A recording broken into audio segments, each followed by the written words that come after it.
भेगाळलेल्या जमिनी, कोरड्या पडलेल्या विहिरी आणि डोक्यावर हंडा घेऊन चाललेल्या महिला, असं चित्र महाराष्ट्रातील अनेक भागात आतापासूनच दिसू लागलंय।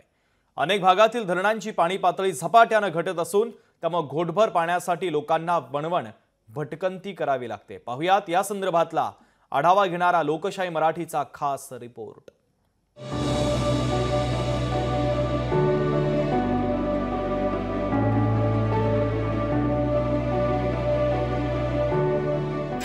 बोरवेल आटल्या, विहिरीही तळाला। महाराष्ट्रातील अनेक भागात भीषण पाणी टंचाई। पैठणच्या अनेक गावात टँकरचा आधार।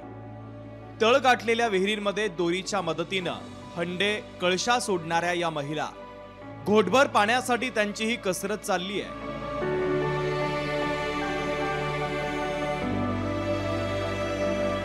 गावात टँकर आला रे आला की बाया बाप्यांची अशी ही मुरकंड पडते।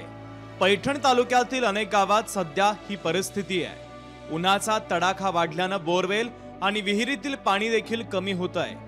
मराठवाड्याची तहान भागवणाऱ्या जायकवाडी धरणाच्या परिसरातील गावांना सध्या पाणी टंचाईच्या झळा जाणवत आहे। पाण्यासाठी एक दीड 2 किलोमीटर महिलांना, मुलींना, शाळेतील मुलींना जावं लागतं पाण्यासाठी। आणि प्रशासनाने लवकरात लवकर टँकर चालू करा। 31 मार्च पर्यंत जर टँकर चालू जर नाही झालं तर आम्ही पंचायत समिती समोर आंदोलन करू, हंडा आंदोलन करू।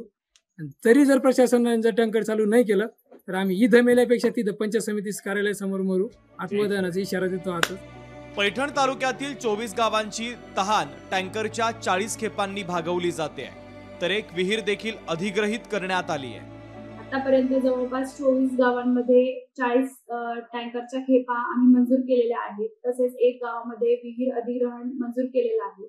आणि या व्यतिरिक्तही जर काही गावांमध्ये टंचाई परिस्थिती उद्भवली असेल तर तातडीने तिथे पाहणी करून प्रस्ताव सादर करण्यासंदर्भात आम्ही सर्व क्षेत्रीय अधिकाऱ्यांना सूचित केलेलं आहे। पैठण तालुक्यात सुरू झालेल्या पाणी टंचाईच्या पार्श्वभूमीवर लोकप्रतिनिधींनी बैठक घेत प्रशासनाला आवश्यक त्या सूचना दिल्या।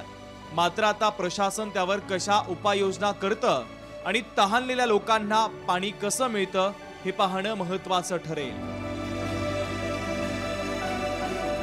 सुरेश वायभट, लोकशाही मराठी, पैठण।